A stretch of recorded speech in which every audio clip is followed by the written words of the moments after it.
Welcome to the latest edition of the Watercolors Aquarium Gallery podcast. Right. Today we're going to be talking about saltwater aquarium fish that watercolors will not carry.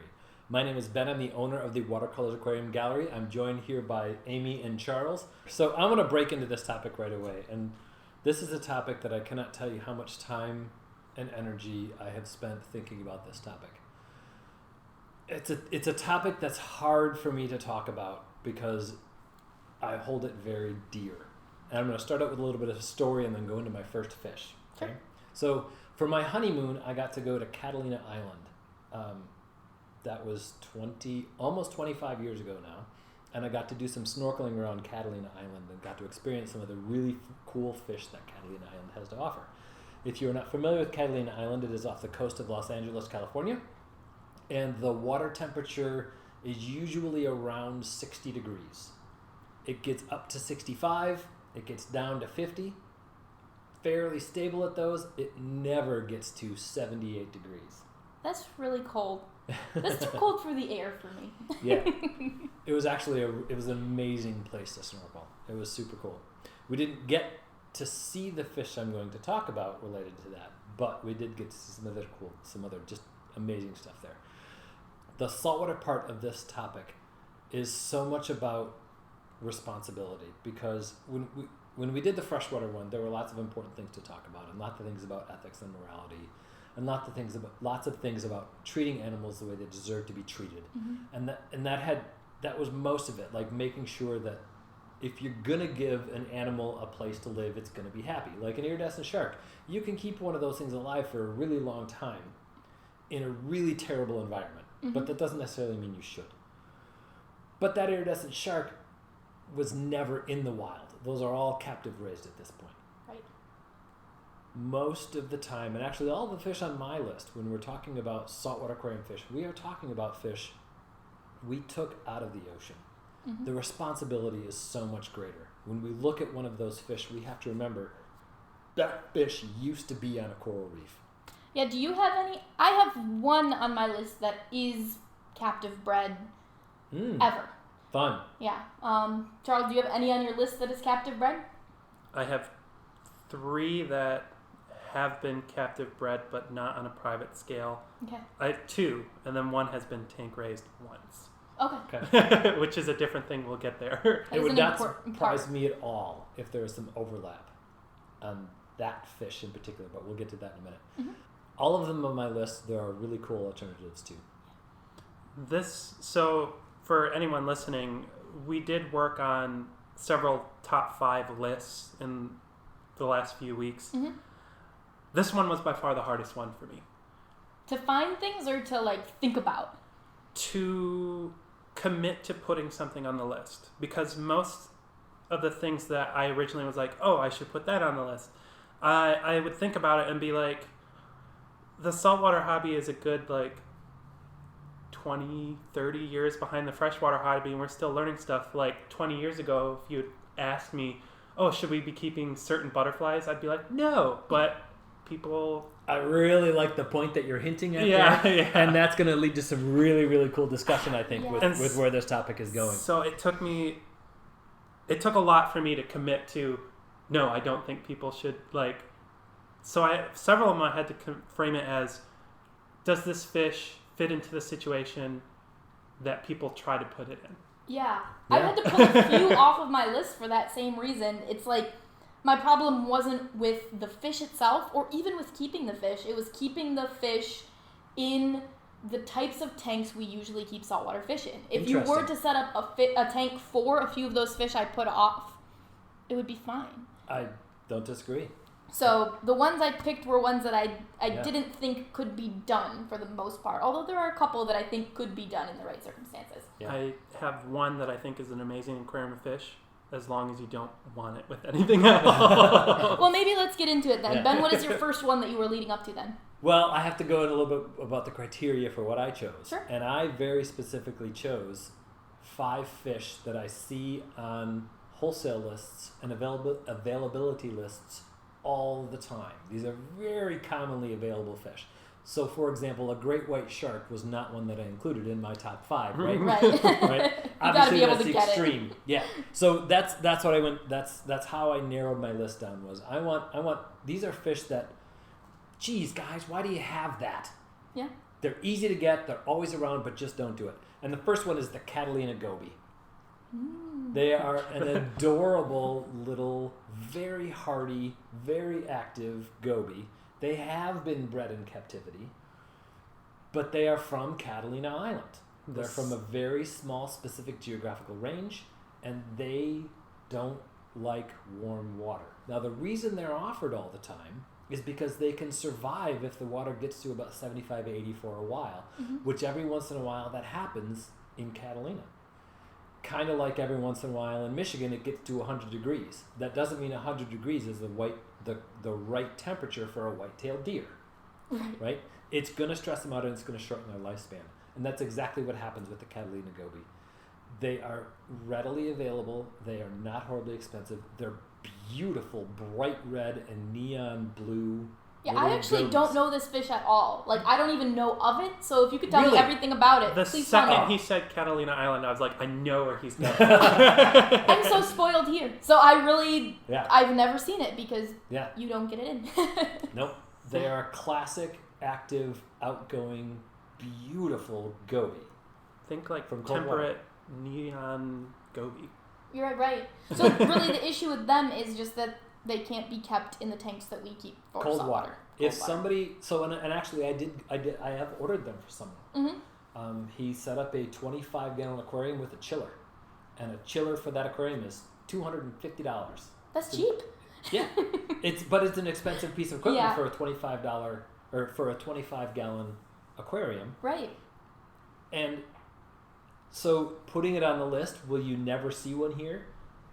Sometimes it gets a little tempting to get one of those little nano chillers and set up something for a Catalina goby. Yeah. But for the average person in the average aquarium shop to see a Catalina goby, if you walk in and you see that in with anything tropical, they are not doing it right. I actually love the idea of setting up a cold water reef. I feel like that would be a really fun project. Yeah.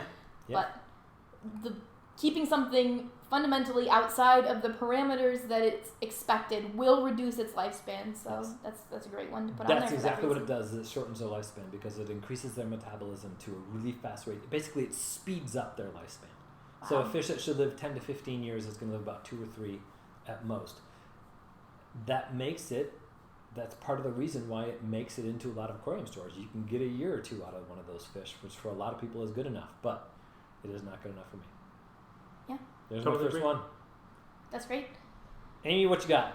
All right. Well, I would say that the commonality between all of the fish on my list are that they are fish that I think are really cool. Fish that I would think if you could keep them well in an aquarium, then they're just really neat fish to learn about. The first one that I picked is a really charismatic one, and it's the porcupine puffer. These guys get to about 20 inches is usually average, but they can get bigger than that. Some say up to 30 is pretty normal. I have seen them in the wild that big. Yeah. 30 inches is very possible. It's one of those that it says 20 inches on, like, if you look at pages of how big they get, even on Wikipedia, which is usually, I balance my, like, Wikipedia versus Aquarist. Like, I try to look at both sides because they're usually coming from different angles. So that they say 20, but yeah, 30, even 36 I've heard. They're big. Yeah, they're huge fish. They need huge tanks. They're really active fish. 400 gallons is small for that fish. So I don't think that it is a good aquarium fish. And really the thing with this fish, we've talked about it before. We talked about this on our last episode. There is a fantastic alternative. So the web burrfish gets 12 inches max. It's even, I would say, a little bit less aggressive.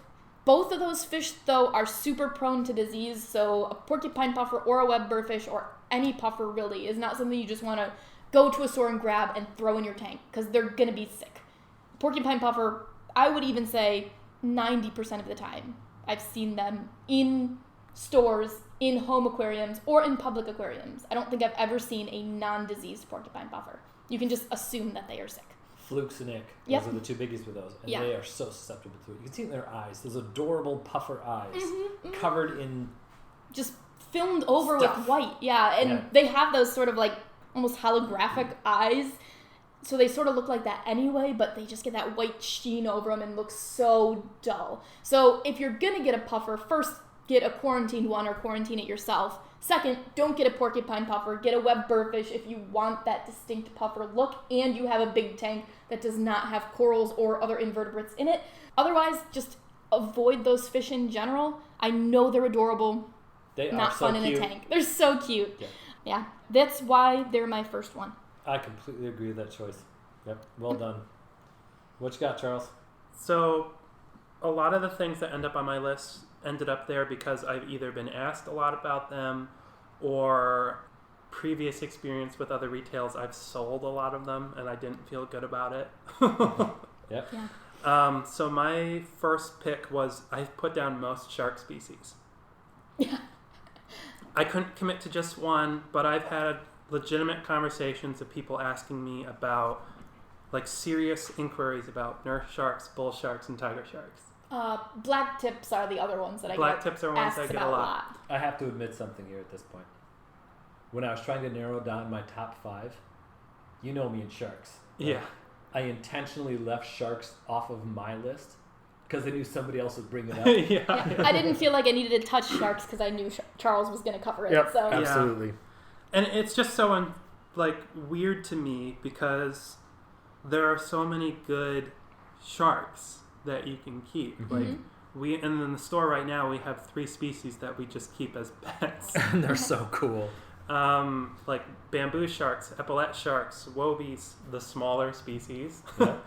and coral cat sharks are all amazing choices that you can pick if you have like a 200, 300 gallon tank and up. Even down to some of those, I would be okay with putting in a 180. Yeah, Maybe sure. even the ornate woby in a 120.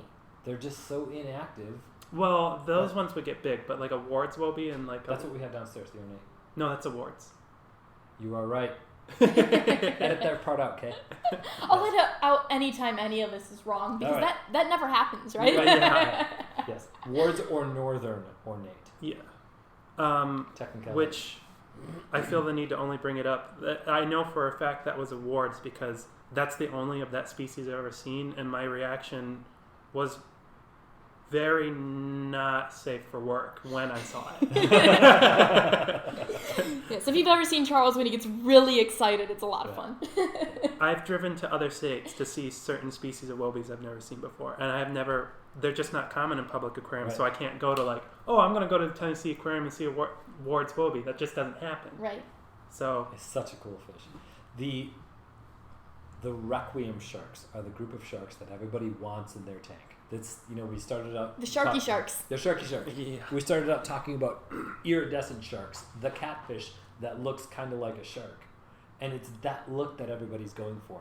And the fact about the requiem sharks, those sharks that have that look, is their passive respiration system versus the active respiration system of a lot of the bottom-dwelling sharks. There's an actual... So technically, requiem sharks would be classed as obligate ram ventilators, which is a fancy scientific way of saying it needs to swim to breathe. Yes. It's more than that it just needs to swim to breathe. It needs to swim to rest. It needs to be able to get into a glide. Yes. And that glide is how a shark rests. So a blacktip reef shark, for example, has to get up to a certain cruising speed and then effortlessly drift. What that means is, for that shark, is the water is effortlessly flowing past its gills. It is not exerting energy by moving its tail or swimming.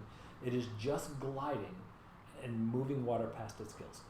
That is how a blacktip reef shark rests. Mm-hmm. So, I would say a blacktip reef shark would be a great addition to a 75-foot long aquarium. They would be fantastic in that. So they could get up to that speed that it takes for them to effortlessly drift. 75 feet.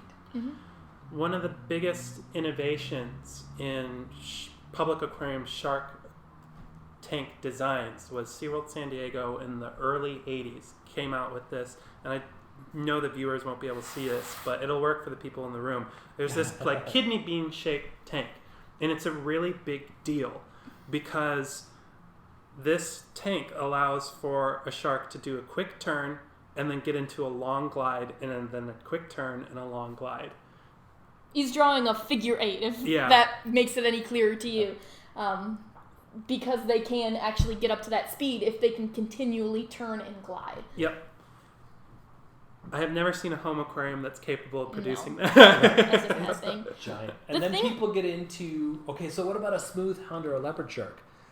Go look where smoothhounds and leopard sharks are found. Smoothhounds are not a requiem shark. They don't need that, what's the fancy term? Oh, well, The ram. They do better with the ram ventilation, but leopard ventilation. sharks are actually a ram ventilator. They're a weird one. Smoothhounds are not. Yeah. But smoothhounds are from California area. Yep. There you go. 60, 65 degrees. If you I don't want to know what that chiller costs. A 1,200 gallon or larger Yeah. aquarium for a smoothhound shark and put a chiller on it to keep it at 60 degrees, I will help you find one. Yeah, I don't even want to know Good what luck that chiller finding that costs. chiller. Oh, like, good lord. Oh, yeah, we can get it. My thing with sharks is just that I think that everybody has a misconception about them. Mm-hmm. Either they are way better pets than you think they are, or they're way worse pets than you think they are. Like the type of people who should be getting into sharks are the ones that want that goofy, dopey pet that's going to want to be handled, going to want to be touched. But those aren't the sharks that you guys are talking about. Those are the bamboo sharks, the cat sharks, the epaulette sharks, the appropriate home aquarium sharks. And those aren't the ones that those guys that are like, oh, I want to get this really aggressive fish that's going to eat anything. Badass shark. Yeah, don't get a bamboo shark if you want that super predator. You can say badass. I'm okay with the word. We're saying badass. You're all right with badass. You want to talk about sharks? Yes. Well, and that's the thing. You're 100% right. My first experience with sharks that I had my hands on was a group of male brown-banded bamboo sharks that were so excited that someone was there in front of the tank to pay attention to them. They were pushing each other out of the way to get to me first, and I didn't have food or nothing, and they knew that. They just wanted my attention. They're so sweet. I love our sharks. Our sharks downstairs, though, they do recognize people, and they do have favorites. Yeah, they do. I know whose favorite I am not. Yeah. Very cool. I've got one that's sort of related to this conversation if we want to flow right into that. We can skip that. Because I put Remora on my list. That's a good one. Interesting. Yeah. There are a few species of Remora. 1 foot to 3 foot is probably enough to expect. When you're getting a Remora, you're usually getting it by catch, so you might not even know what species it is. I think that the only reason anybody wants to keep that fish is just because the novelty of it's the sharkfish. Yeah. There's really no other reason to keep them to me. They need super oxygenated water. They need to be able to pass water over their gills. You cannot replicate their natural lifestyle in an aquarium. You can get them to adapt to an aquarium lifestyle, but still a 1 foot to 3 foot fish that's not that exciting. I don't know why people want that fish. I mean, I have a specific reason, but that's only because I specifically like Remoras. But I don't have the tank for it. I don't think most people have the tank for it. And the trick is, most people who want them, you're right, they want them with the shark. But the thing is, most people who keep sharks keep benthic sharks. Remoras will harass your benthic sharks. Sure, because it triggers that instinct in them of, I should be latching onto this. I should be... That's what the Remora knows how to do. So if you kept it separately in a giant predator tank, maybe you could keep it alive, maybe you could keep it happy, but why? Agreed. Yeah. Should not be. Yeah, in the that's a hobby. short one, but Yeah. I can't think of any reason to keep that fish in a tank. I see them show up on lists sometimes. They are occasionally available, and you're absolutely right. This is a fish that's used to being able to latch onto something that's always moving. Mm-hmm. Your aquarium would need to mimic something that's always moving. Yeah. I will like to throw out there, I throw out that keeping a Remora would be cool to me, but purely for scientific, like, there are things I want to study them that you can't do in the wild. Right. Not because I'm like, oh, I want to keep it as a pet. Yeah. No. No, they're just really fascinating fish, but if you're keeping them separately in an aquarium, just as another aquarium fish, they're not that interesting. Yeah.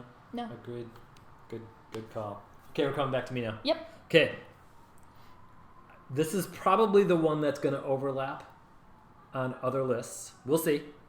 But this is one of those fish that's it's like a litmus test for me when I walk into another aquarium shop. Yeah. It is a commonly available fish. I already know what you're going to And say. Same. if I see this fish in an aquarium shop, I just get sad. Mm-hmm. The cleaner wrasse. That's literally my number one. Yep. I left it off because I knew I was going to get to talk about it either way. You knew it would come up. Yep. The only reason I brought it up now instead of at number one is so that I could be the one to talk about it first. Yeah. Fair. They are such amazing little fish, and I have kept one before. I had one alive, doing fairly well for about 8 months. I maybe could have gotten longer out of it. The only reason that I had it is because it was surrendered to us. So it was a true rescue. It was oh my gosh, I realized what I had because I bought it from another store that said they do just fine. So here's a couple of things about cleaner wrasses. Number one, they are an obligate cleaner. What an obligate cleaner means is they have to clean to survive. Mm-hmm. What that means is they have to have fish slime in their digestive system to properly digest food. So they have to have fish to clean, and they have to have plenty of them. In something like a 600-gallon aquarium that's stocked completely full of tangs and angels, they maybe could get enough fish slime in their diet to survive.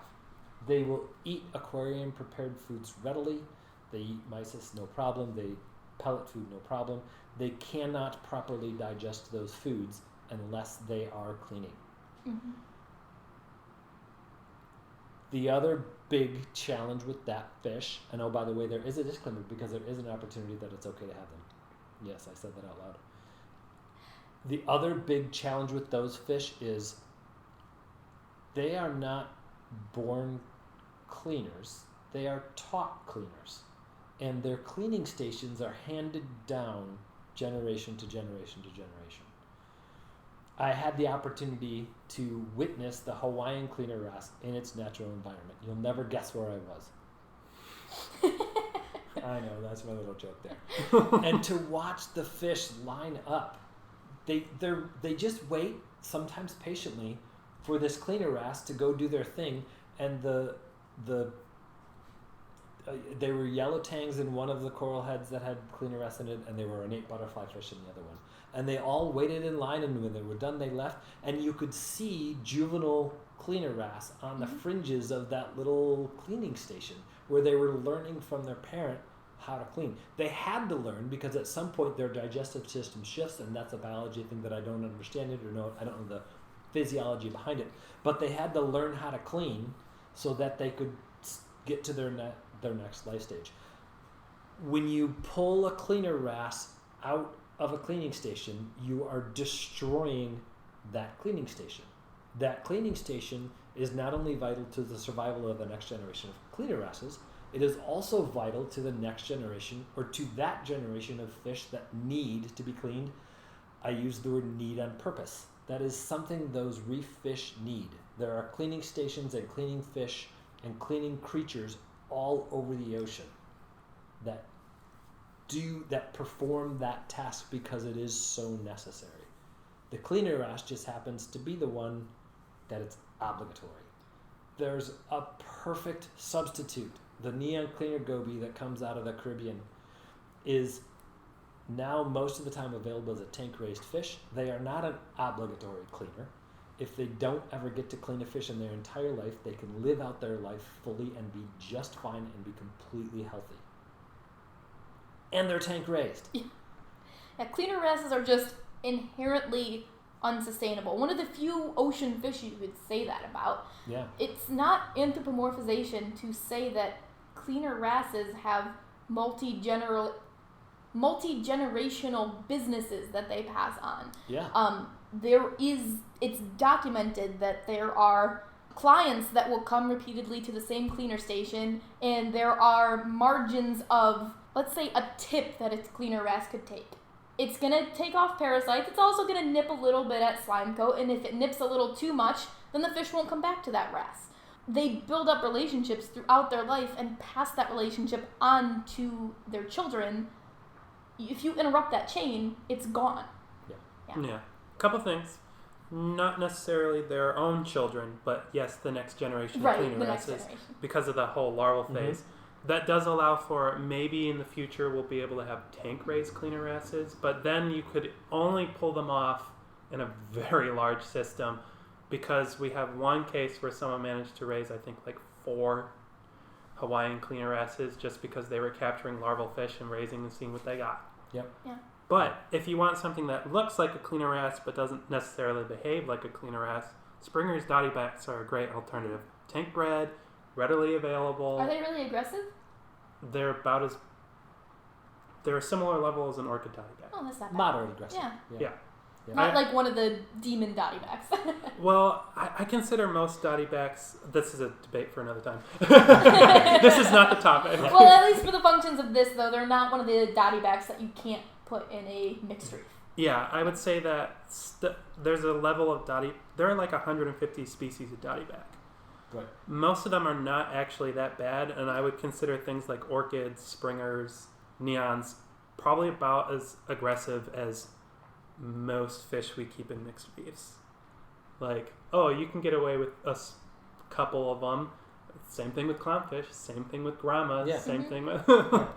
The Springer dottyback mimics the Red Sea cleaner wrasse, which, interesting note about the Red Sea cleaner wrasse, they are also a part-time corallivore. Yeah. So you see them sometimes available as something that can go in a reef tank.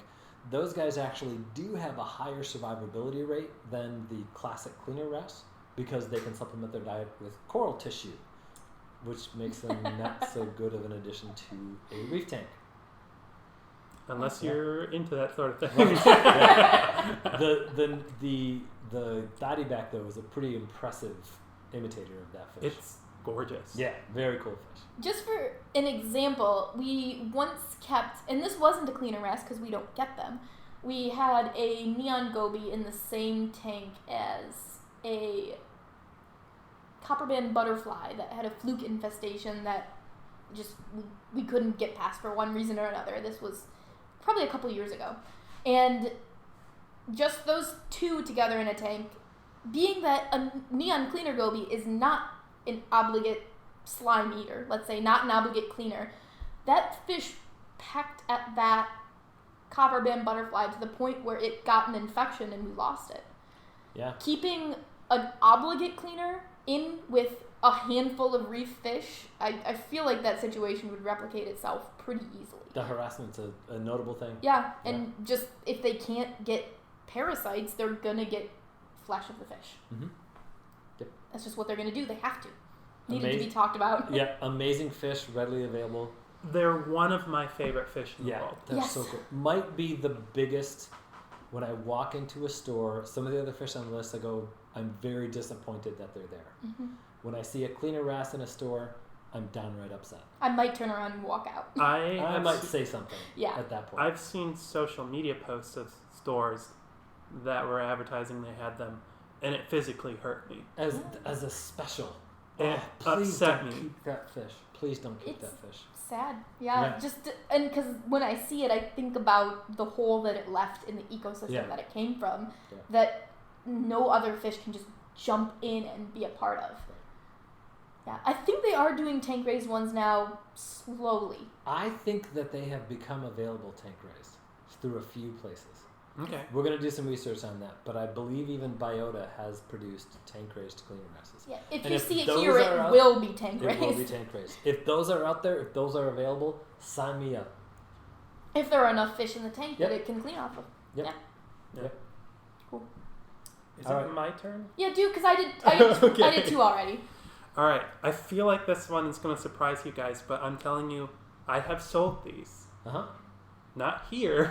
Of course. Tarpon. Oh, I have seen those available sometimes. I'm 100% serious. I'm in shock.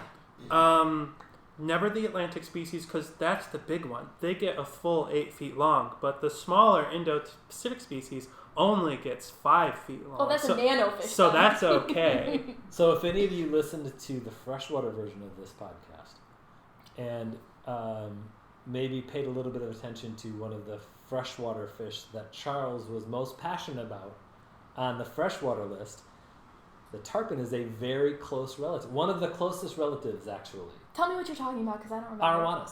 Arowanas. Tarpon and arowana are relatives. I did not know that. Yep. Yeah, but the case of the tarpon is that A, it gets a lot bigger. B, Yikes. It's pretty stiff-bodied. They don't like an arowana is pretty maneuverable. Mm-hmm. Tarpon are not.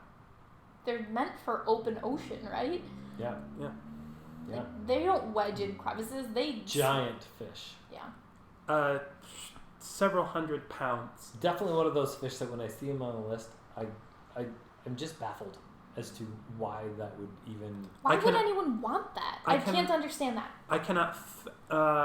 Because they're badass. Yeah. I cannot fathom a private aquarist having a tank big enough for one of those. No. Agreed. Why? Agreed. All right, so we've all done 2. Yes. Should I do my next one then? How many? Sure. Yeah, why not? Yeah. What you Whatever. got? I kind of screwed up the order. All right. We're used to that. I know, I cheat on every single one of these. I hope you guys haven't noticed. So I could probably expand this next one to a whole category of fish, which is the types of things that get sent to you on Facebook from people who aren't aquarists. The ribbon eel is the one that I pulled off that could have made it. The one I went with is the Pinnatus batfish. Yeah.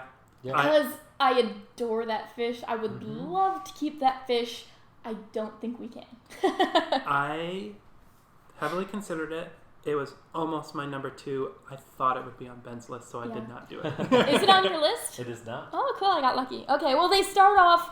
If you've seen it, you've probably seen these videos shared around. This is the deep black fish with the orange-rimmed fins that looks like this graceful freshwater angelfish body shape almost. They're beautiful. They're gorgeous. They're vibrant. There's really, I wouldn't say anything that has a color combination like them.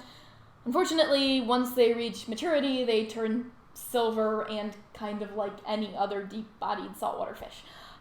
They get to about 18 inches long, which means that they're a little bit more doable than some of the other huge fish like a tarpon, but I would still say 400 gallons maybe is enough. I don't know. An 18-inch fish, deep-bodied fish that is an omnivore that needs a huge variety in its diet is so difficult to keep. One thing to keep in mind, though, because of how tall these fish are, you're talking about a depth in tank that I don't like working in. Right. And I'm pretty tall and long-armed, and I don't like tanks over a certain depth because I can't reach the bottom.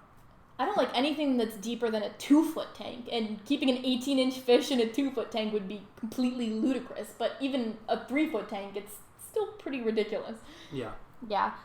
They're very difficult to acclimate to aquariums, wild caught. I think most of that has been not understanding what their diet is, but also just that they're really high-stress fish that are always caught as juveniles that are already pretty easy to stress.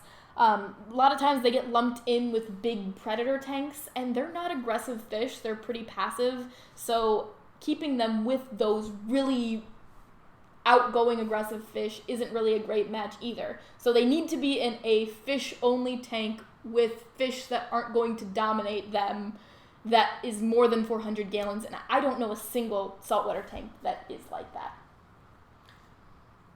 The only reason I didn't put them on my list, is because one or two of the companies out there, they are being tank raised.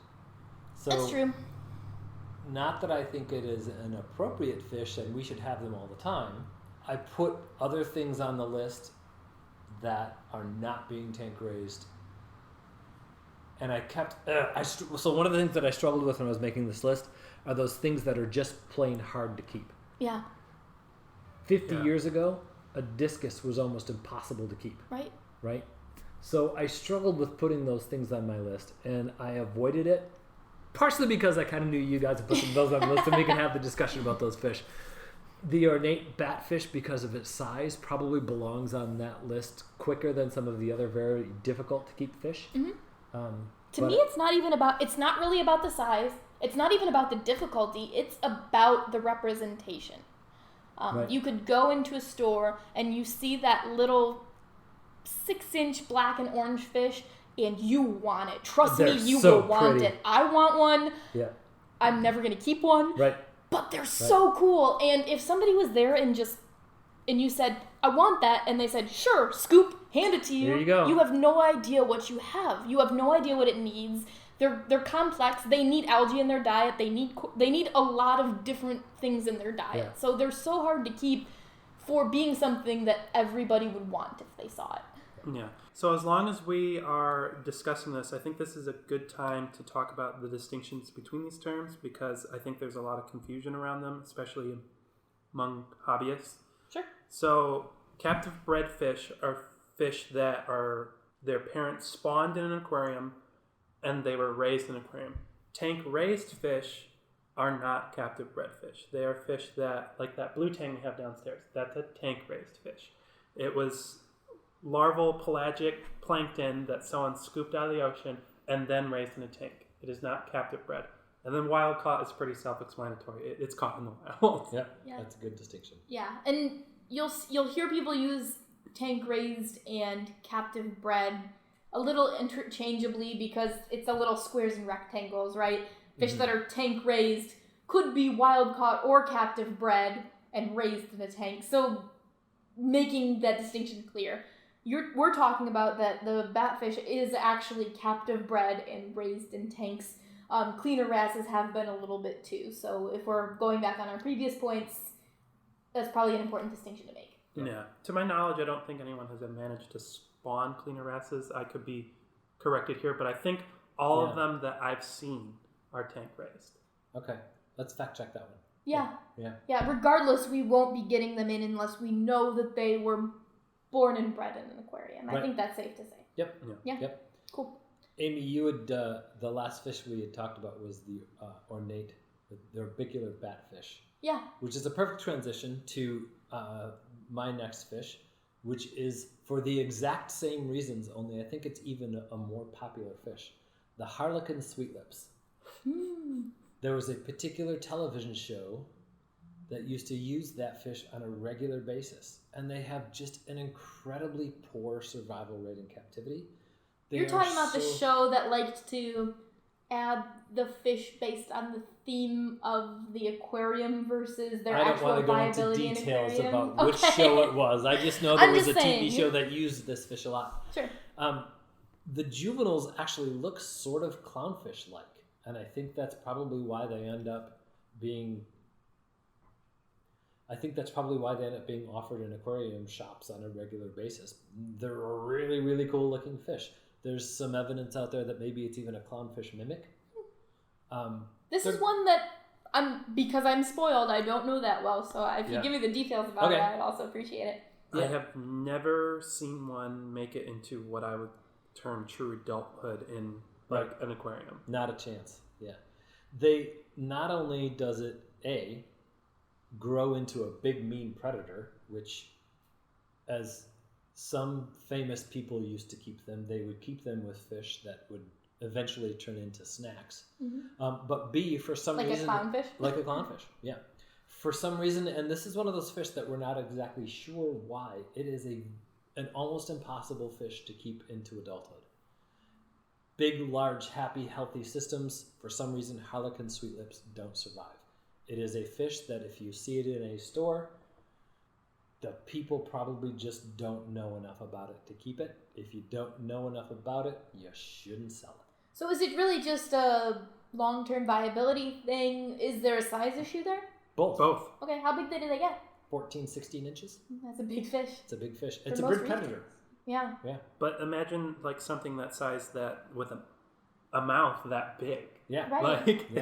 It's a gulping predator. Yeah. So big predator tanks. Right. If you could keep them long term would be the only option then. That would be the option if we could figure out how to keep them alive.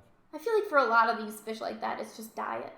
Some fish are so specialized that unless we know, we can't keep them. The three reasons fish die is diet, water quality, and disease. Right? Yeah. If it's one of those things. If you can eliminate two, it's got to be the other one, and unless we go out and study them, we don't know. Right. But here's the thing with things like diet, like things like mandarins, butterflies. I feel like that is attainable for a hobbyist. Yeah. Agreed. I am not fully convinced whatever's going on with the sweet lips is attainable for a hobbyist because it's a predator that we can't keep alive, which to me probably implies that it has a very specific diet thing. Mm-hmm. Yeah, like they only eat this one fish or something like that. Super specialized. And if we haven't figured that out accidentally by this point, it's probably not a food that we can get in the hobby. Yeah, that's a good point. That's a good point. Yeah. Yeah, good one. Is it me? It's you. All right. Well, my next one is a fun one to talk about. I picked the engineer goby. Oh, cool. The engineer, air quotes, goby. Because this is not a goby. It's not a blenny.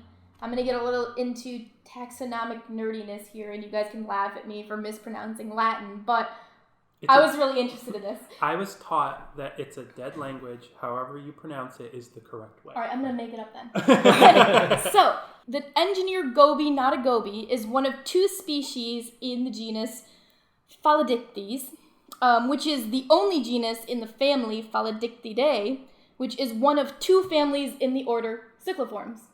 So you could say, if you wanted to make that argument, which I kind of do, that the engineer goby is one of two fish that are marine cichlids, because they are the only other family in the order Cycliformes, other than Cichlidae. Yeah, which really makes me want to keep them, but there are a lot of reasons not to. But I thought that was really cool and an interesting factoid that I did not know about this fish. I thought they were a goby. I don't get to learn taxonomic relationship stuff very often about fish that are kind of popular. I'm really impressed, Amy. Nice job. That was a fun dig, but yeah, That's you could call them one of two marine cichlids. Wow. All right, so why shouldn't we keep them? You shouldn't keep them because, for one, I think the reason a lot of people want to keep them is because they think they're a goby or blenny. They're not. They get about 2 feet long. Their lifestyle is really specific. So the juveniles form basically huge schools that go out and get food and come back to their burrows at night. The adults never leave their burrows. So you really can't treat them like a goby or a blenny. Their lifestyle is not really suitable for an aquarium. Adults build huge burrows where they can keep their hundreds of babies that can get up to 20 feet deep. Wow.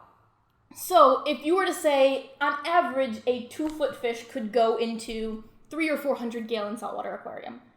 I would say if you were to talk about the engineer goby, you would have to be talking about the sand bed, not the water column, because they do not leave their burrows.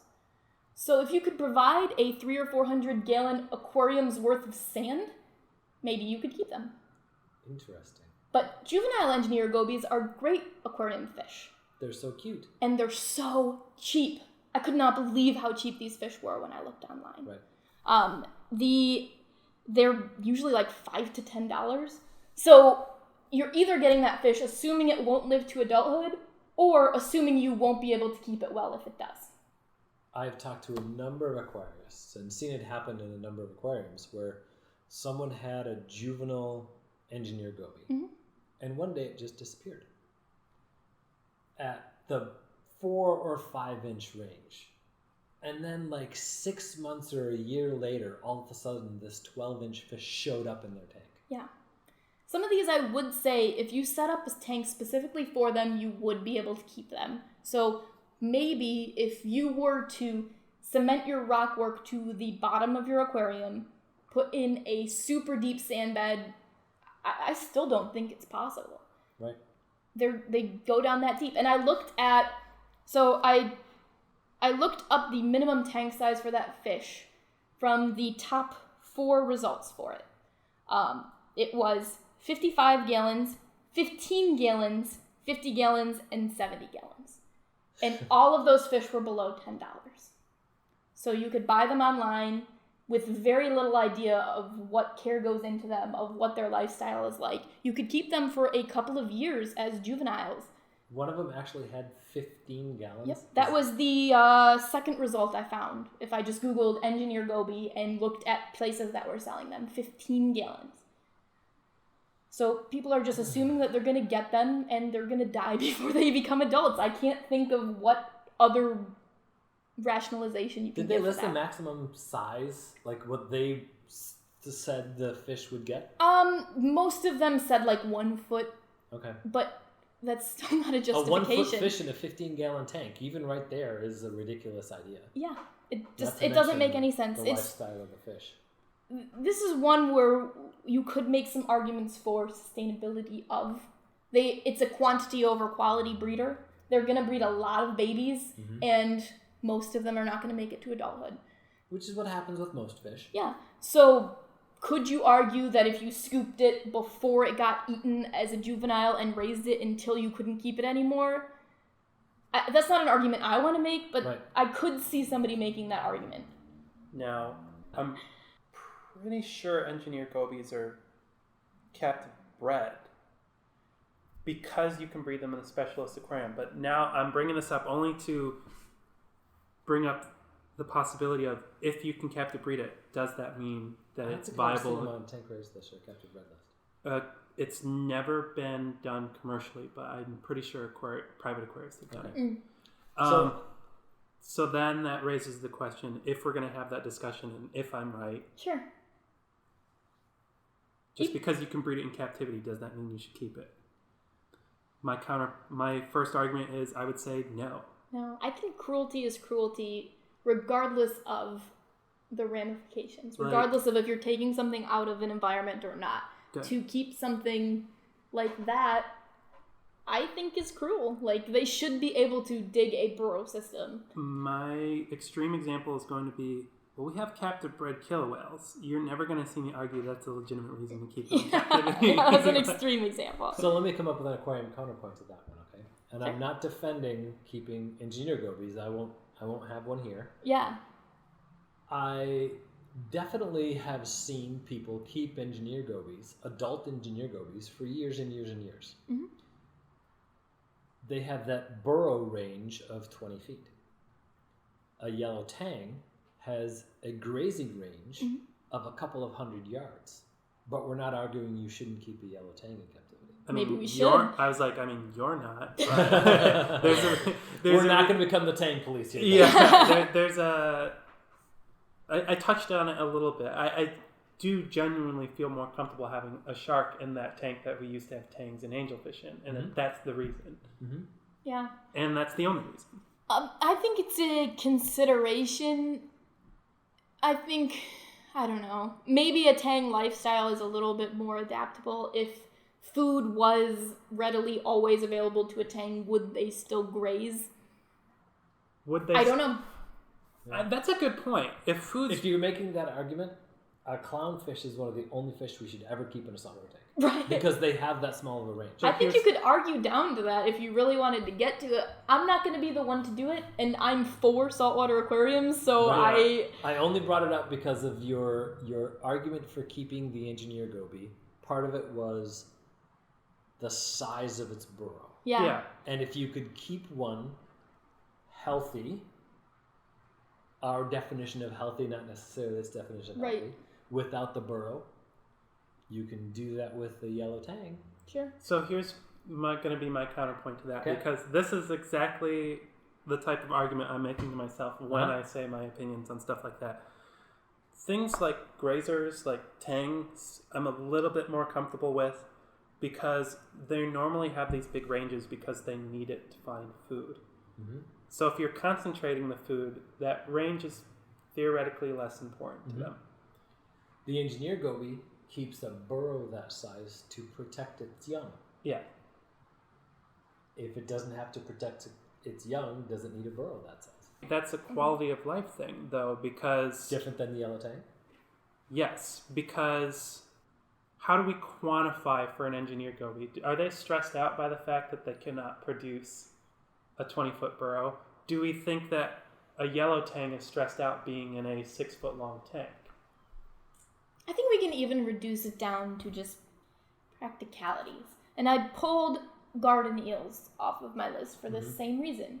If you give them the type of tank that they need, they are fantastic aquarium fish. If you give them the diet they need, they're a fantastic aquarium fish.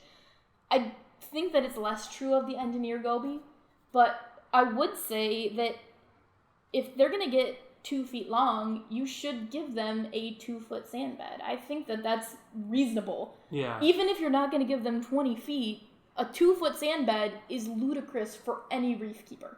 That's not something that anybody's going to do. Don't put them in a reef. Don't treat them like a goby. Don't treat them like a blenny. If that's really a fish that you need to have, set up an individual 180, 220, whatever, specifically for that fish. And I'd probably want to come to your house to see it. That would be a cool setup. Yeah. But who's going to do that? Right. So I think that would fall under the category of grossly misrepresented in the hobby. Right. Yep. Yeah. I Agree. agree. It's not a goby, not a blenny. It is a marine cichlid, if you want to like call it that. even though I'm playing devil's advocate with my argument, I do not disagree, and you would never see that fish here. No. So as long as we're on the topic of grossly misrepresented in the hobby, these are fish that I think you could, my next 2 are both fish that I'm like, yeah, you could keep them alive and you could keep them healthy. I don't think anyone is keeping them the way that they should be, though. What was that? My first one I put is the 6-line wrasse, and in my notes I literally wrote peaceful, and then in parentheses, I put ha ha.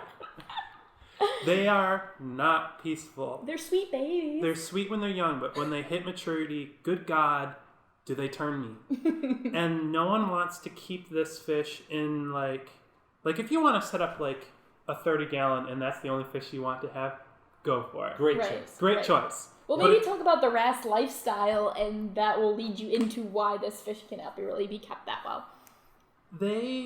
So wrasses are kind of when you're not talking about cleaner wrasses, they tend to be kind of roamers, but inside the rock work. Mm-hmm. That's why their body type is, you ever see one swimming in the open, you'll see this kind of like hippity-hoppity type in the water column. That's because they're not designed for swimming in straight lines. They're designed for turning inside of places. Mm-hmm. Most small reef aquariums that people are trying to keep a 6-line wrasse in does not have an extensive amount of rock work or areas to defend that it wants to have. Mm-hmm. So that means that everyone else is trying to take what it thinks it's his. And given his ability to win that fight, yeah, it's his. Like That's one of those instances where you can use the term his accurately and know when they get that defensive, it is a male wrasse. Yep. I think some of our listeners might not know what is a female wrasse and male wrasse. So if one of you want to get into that. Oh, are you talking about how they are sequential hermaphrodites? Exactly, Yeah. exactly. I don't know that that's that well known even among reef keepers. So it's the reason that the 6-line wrasse shows up even in many books, many popular aquarium books. The 6-line wrasse is presented as a great beginner fish. For about 2 or 3 years, they are great beginner fish when they're in their juvenile phase, their female phase, and even going into the transitional male phase, they can be just fine. The last phase for wrasses, when they are the biggest, toughest male in the group, oh, by the way, if you're the only one, you are the biggest, toughest male, you turn into what in wrasse terms is called the super male. As if they need more ego. I know, right? In lots of the fish that we keep, the super male is the one that's most often sold in the hobby because they're the prettiest. They're a really cool looking fish. In the 6-line wrasses, there's very little morphological difference in the way the super male looks from the juvenile. If you look at something like blue-headed wrasse or a lot of the flasher and fairy wrasses, the Wardley's wrasse, the sexual phases are very notably different. 6-line wrasse, not so much. So that super male phase, all of a sudden, they just want to kill stuff. They want to say, if you are not in my territory for my purposes, whatever those purposes are, I want to kill you. Yeah. I just want to be very specific on terminology, just in case I said something that our listeners might not know. So sequential hermaphrodism is a scientific term for it's born one sex and then at one point it's going to transition into the other. If you ever walk into the store and ask me what's the super male phase, I will respond with the terminal male phase. That's just what's in the scientific literature. That's how they term it. That's just how I'm used to referring to it. It's the same thing. That's why we keep you around, Charles. Yes, because we need words like that in our lives. Yep. Nope, I like it. I appreciate it. To me, the Absolutely. only excuse for the popularity of this fish is the lifespan of the average reef keeper. Absolutely. If you get it and you only have your reef for 6 months, then they were a fantastic, peaceful, easy, hardy fish to keep. Even a year or two. Yeah, even a year or two. If you get to that point where now you feel like you've gotten established as a reef keeper, which we've talked about this before, the average lifespan of an aquarium hobbyist is 18 months. So if 18 months is all you have, a 6-line wrasse is a fantastic reef inhabitant. If you want your reef for the length a reef should be set up, which is decades, don't put a 6-line wrasse in there because you're going to have to pull it out at some point or pull out every other fish you have. Or pull out all of the rock so that you can pull out the 6-line wrasse. Yeah. Because they are good at hiding. They're not fun to Yep. catch. That aggression and terminal phase is a great transition into my next fish. What's that? Most damselfish. I will come around to it, but my number 2 is a specific damsel. Only Very because specific one. it's a specific one, because I can tell you I have sold a lot of them. I have never known one to keep one. Then why don't you talk to us about damselfish in general, and then we'll get to All right. Charles' specific damsel. I like the specifics of that. So there's a number of reasons why I think damsels are horrible aquarium fish and why it's very unlikely that you will see a damselfish for sale at watercolors. And the first main biggest reason is they are treated as though they are disposable. One of the main methods of quote-unquote cycling a tank by some stores is to put a fish in there that you know can handle the difficulty of cycling a tank. And in the 70s and 80s, that was really one of the only ways to do it. When I kept my first saltwater tank, a damselfish was the first addition to that tank.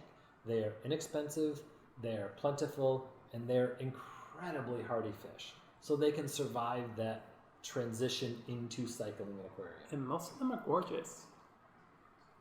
I'm going to go with many of them, are gorgeous, particularly as juveniles, and that's going to be part of my point here as well. I'm going to spoil it right now because my last one is also a damsel, but I don't think it's related to this conversation. Excellent. So the idea of a disposable fish is absolutely disgusting to me. Same. Yeah. When we cycle an aquarium, we cycle it carefully and we do it right. And we do it with a fish you want to keep in the tank long term. We love cycling aquariums with clownfish. They are closely related to damsels. They are almost as hardy. If you cycle an aquarium correctly, the clownfish will be just fine. Mm-hmm. So using a disposable fish to cycle an aquarium is disgusting, and that's how many damsels are sold.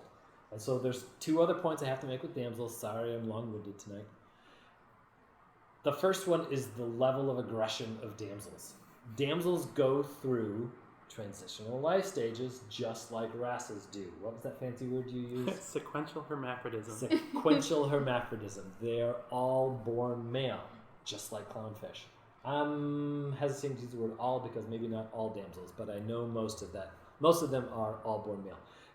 And many of them in their juvenile phases, and the reason you can walk into a store and you can see 15 domino damsels and 15 striped damsels all in the same tank and no one's killing each other is because as juveniles, they can tend to get along with each other just fine.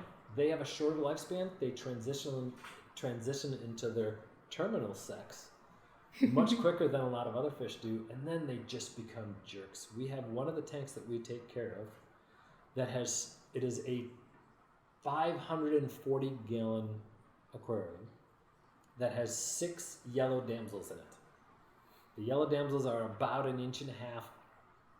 I don't think they're getting to the 2-inch phase, We cannot put any other fish in that tank because each of those yellow damsels has sectioned off their own little 2 square foot territory, and they will kill anything that goes in it. They have drawn blood on the people that take care of that aquarium.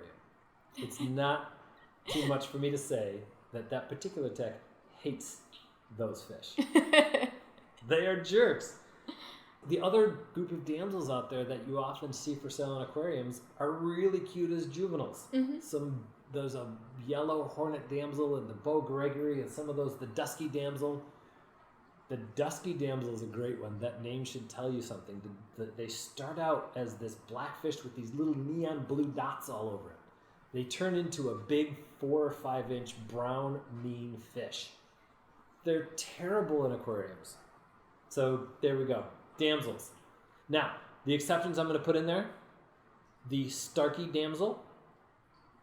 Those are some absolutely incredible, gorgeous fish. I'm sorry. I'm just pointing at him because I'm hoping he'll say the exception that's on, like, all right, thinking. cool. I might get there. The Starkey damsel is actually a mimic of one of the pygmy angelfish, the joculator angelfish. They're beautiful. They're peaceful. Great fish. I'm going to put chromis in that group. Green chromis. If you're keeping them as 1 or 2. Hold on to that for a minute. Uh-oh, Amy's gonna get into it. Yeah, I'll put it on hold though. I've got a minute to get to I'll pause on the chromis. There are a couple of other ones. The Allen's damsel. Thank you. I That's love the one that I was thinking fish. of. Yep. Oh, Beautiful so pretty little too. neon fish. They stay relatively peaceful. And there are a few others that can be okay. I do have to mention another one of the fish from Catalina that I got to dive with. The Catalina goby, the Garibaldi, which is a member of the damsel family. I did not know They that. get to about 7 or 8 inches. They are the most fluorescent orange of any fish that I've ever seen. They're gorgeous. I got to snorkel with those in Catalina, and they were really cool. They get big, they get mean, and they like 60-degree water. They do not belong in a tropical reef aquarium. I guarantee if you look it up, though, you've probably seen it in a public aquarium and probably been like, wow. Because I remember them from public aquariums. They're great there. Yeah. When you see them from a distance, they look like a bunch of traffic cones swimming underwater. They're so pretty. I will say, though, I have an exception to damsel keeping that I'm okay with. If you're committing to, I just want to keep damsels because I like damsels and I'm fine with they're going to stake out territories and that's all I'm going to have. Sure, fine. Let's get you some damsels. Absolutely. You want to do a 20-gallon tank with just one fish in it and you don't want clownfish? Many of the damsels will do well and be just fine. Even a pair. Perfect. Yeah, and a lot of those 20 or 29-gallon nanos that you just want a showpiece fish to show off your beautiful corals. The yellowtail blue damsels, I'm seeing some success in some of the larger tanks with a decent-sized group. That one I might even actually include as an exception to that group of damsels. The dominoes, the stripes, and the blue devil. Yeah, good luck. That fish has a good name. We should probably let Charles talk now because he's vibrating over there. Yeah, I have one specific damsel that I want to use the word despise over all others because I don't know anyone that has the temperament to handle like this thing coming after you. See, now I want to keep it. You've already given it to me. Right. It's the domino damsel. Oh, yeah. I have never seen anyone keep them because, good God, do they turn mean. And they will come after you. Yeah. Like, I've seen people be like, oh, I want to keep a blue devil or I want to keep a stripe. I have never seen anyone commit to, I'm going to keep a domino. Even a pair of dominoes I bet that could be a successful little 20-gallon aquarium as long as there's no other fish in the tank. Yeah, and you wear gloves every time you put your hand in there. Chainmail. Kevlar. But no, that was, at my previous retail location, the most frequently traded in fish. Yeah, absolutely. And yet, they still sold it, didn't they? Yep. Oh, yeah. We always had them in. They're so hardy. If you come to me and you tell me you want a domino damsel, I'm going to do everything I can to talk you out of it, and then I'll order it for you. But if you still want it after all of that, whatever. And they're willing to keep it properly. Yes, exactly. Nope, I'm going to try it anyway in my 180 mixed reef. Sorry, dude. Nope. I'll sell to you. Nope. Yeah, because you're going to lose your showpiece nasotang or something Right. like that. Something that you spent a lot of time and money on. Yeah. All right, Amy, what's your damsel? All right, well, I put down the green chromis. I figured you would. Well, I put down schools of green chromis. Perfect. I think that a lot of people forget that chromis are damsels. You see this documentary footage with 300 green chromis swimming around, and they look so happy together, and they look like they could live together. And you go to your local aquarium store, and they tell you, if you want to keep a school of fish in your saltwater tank, this is what you keep.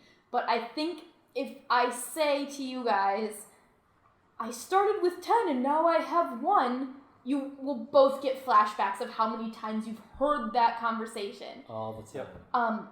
I've heard of success of people keeping like 30 or so, which Yeah. is a lot how we keep African cichlids. But personally, I'm inclined to think that if you start with 30, it's just going to take longer before you end up with 1. Possible. I'm inclined to think it could work only because I think there would be a stable hierarchy. But who wants to commit to a saltwater aquarium with 30 chromis? Yeah, and schooling behavior in general is defensive and opportunistic. It's not they just love to be together so much that they feel happy together. Chromis may school for feeding purposes, they may share territory for feeding purposes. At the end of the day, they're all going to their own holes. They're not spending time together. When they breed with one male keeping a harem of several females. They don't mix together. They're not even one of those fish that goes up in the water columns and all spawns together. They're very individualistic except for when they're feeding. They're just still damsels.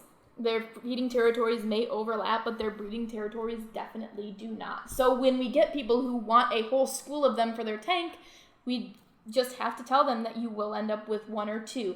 And our rule of thumb lately has been around 1 or a pair per 2-foot square of tank space. So if you had a 180, maybe you could keep 6, knowing that you're probably going to lose at least 1 or 2 in the process. And who wants to keep fish knowing you're going to lose them on purpose? Yeah, just because they're cheap and you're willing to lose them. I don't know. I think that people need to at least be able to be told that. And I think most people who are keeping schools of chromis have never been told that they're going to kill each other. They've been told that they're going to be peaceful with each other and it's going to be fine. Some people who have kept schools for a long time just know that they're going to need to replace 1 or 2 every few months. Yeah. I would love to hear from somebody who can tell me they've successfully kept a school of chromis for years. If you've kept them for months and you think it works, we do not measure success in months. We measure success in years.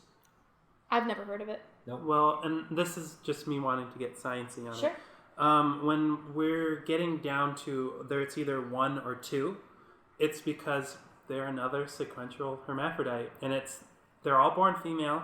The dominant one becomes a male, and if you're lucky and you get a pair, what's happened is he found a lady he just really likes. Yeah. When you get down to and 1, they killed off the rest. Yeah, he killed off the rest. When you get down to 1, he didn't find someone he really liked. Yeah. They all tried. They all tried.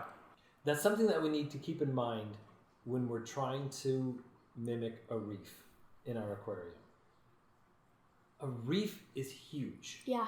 In a reef, if you've got 2 fish that don't get along, one fish can chase the other fish away, and the fish can go away. The fish can leave the territory. There's not enough room for that to happen in an aquarium. No. The fish is going to get chased until it dies. Yeah. That's going to happen with chromis. That's going to happen with cardinal fish. That's going to happen with so many fish that we try to think we can keep together. What's the best schooling fish for an aquarium? Neon tetras. Yeah.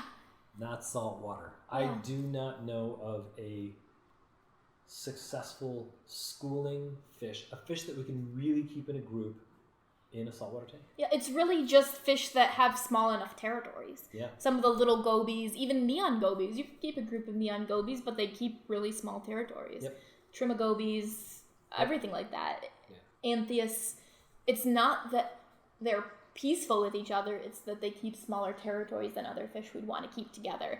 And I think people come to it with such a misconception because a lot of people get into the saltwater world from freshwater, where in freshwater, everyone's trying to convince you to keep things in groups versus trying to convince you to keep things individually. So it's just your mindset that you need to reset, because reefs, when you think about the vastness of this, even the Amazon River Basin, let's say, if you're something that has distribution everywhere there compared to the vastness of open water along a reef, even that, those are still relatively bigger territories than you're seeing on this log of driftwood or this specific area of water column in this specific stream of the Amazon. Yeah. That was your last one, right? That was my last one. I'm good. That means that I have my last one then. And my last fish that you will never see here at Watercolors, any species of parrotfish. Oh, yeah. They are readily available. I see them on my wholesale lists on a regular basis. I've actually talked to the owners of 2 of the places, and yeah, I know, is the response that I get. Parrotfish have a very large beak that is a crushing beak. One of the fun facts about parrotfish, guess where reef sand comes from? Parrotfish. Almost all reef sand, that sand you like to squish your feet in, all over soft, the ocean. White sand, just lay out in it all the time. It is almost all parrotfish poop.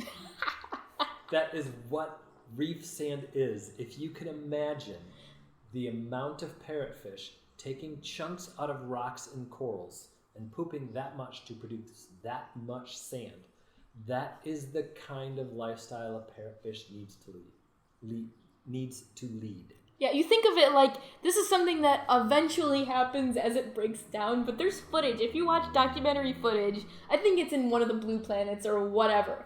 It's literally eat rock and then puffs of sand go out behind them. It's hilarious. Constant. There are a few of them that are as small as 14 inches, but the amount of rock they need to consume to be happy and healthy in an aquarium is ridiculous. Most of them get into the 24 to 36 inch range. They are huge, beautiful, majestic fish. They do not belong in an aquarium. I do know of near parrotfish that grow like 3-4 inches. I could see someone feeding that and doing well in a properly sized tank. I'm not going to name it, even if you keep it in, just because I don't want people actively seeking it. Ooh, that'd be fun. I would like to research that fish. I'm not going to get into the ethics of live rock in general, but knowing that it is a less sustainable resource, even if you decided that you wanted to buy enough rock to keep a parrotfish happy and healthy, you shouldn't. And we're not going to talk about that today. That's not a conversation for today, but it just can't be done. Agreed. So there we have it. I think there was, I guess technically there were a couple of overlaps, but there were some overlaps with some discretion. Yeah. The cleaner wrasse, the damsels, those were definitely some overlaps. There were definitely some overlaps for misrepresentation, some overlaps for size, some overlaps for can we keep this alive? Maybe even some fish that were brought up that should have been on the list, should have been higher up on the list than some of the others. And there are infinite more that we could have talked Infinite about. more. What we do know about this topic, it is certainly it is a complex topic. It is one that we all need to keep in mind. We all have a responsibility to keep in mind. We all need to look at every single fish in our aquarium and think, are we doing the best for this fish? Are we remembering that that fish was taken off of the reef? Are we okay with it? And can we keep doing it? Yeah, and why? And one thing to keep in mind is always be willing to change your opinion with new information. 10 years ago, we thought 6-line wrasses were a great aquarium fish. We know better now. 10 years ago, I thought they were terrible too, by the way. Well, I'm saying me personally. But 10 years ago, you could have counted out any number of angels, tangs, butterflies that now we consider easy aquarium fish. So I would be hard-pressed to find anyone who has kept reefs for more than 5 years that hasn't kept one thing on any of our lists. I think that's true. It's not about beating yourself up for your aquarium or even feeling bad for having one. It's about knowing what's the most responsible option. doing the best that we can. Yeah. It's an interesting point that came up a little bit that we hinted on that I do hope that we talk about in a later podcast. Those fish that are extremely challenging to keep, that maybe we just need to learn more. And when is it okay to try and do that? Orange spot filefish 5 years ago were on my list for that. Yeah. Now they are captive bred There at a commercial level. There is evidence that the batfish is probably the best example on my list, that the reason that they have a reputation for being so hard to keep is just because we haven't supplemented their diet enough. Mm-hmm. People treat them like big predators when actually they're omnivores that need a certain amount of algae in their diet. So if for the last 20 years people weren't giving them that, then yeah, they're really difficult fish to keep. If we knew somebody who had an aquarium that was big enough to keep one, would we get it in and make sure that they know all that information? I'm not sure. We have to treat it on an individual by individual basis. We need people to innovate and figure out how to keep things that we don't think we can keep. But like we said last time, you have to justify it. When getting back to the orange spot filefish, though, that's the kind of thing that I would say, like, that's why I say keep an open mind, because with stuff like that, I don't think, oh, we have to do it differently. I think we have to do it better. Yeah. Because that's basically a hummingbird fish. Like, that requires a very different feeding schedule than you would with anything else. A very, very specific diet. Yeah. Well, there we have it. The top 5 lists from each of us. Different ideas, different topics. These are the, let's say, 15 saltwater fish that you should not be keeping, or you should attempt to justify, or you should talk to us before buying so that we can really get into what it takes to actually keep that kind of thing alive and happy. In the meantime, we want to thank our sponsors, Aquarium Rush, the Watercolors Aquarium Gallery, and Aquarium Services. In the meantime, everybody keep having a good time out there. Everybody stay safe, stay curious, and keep your hands wet.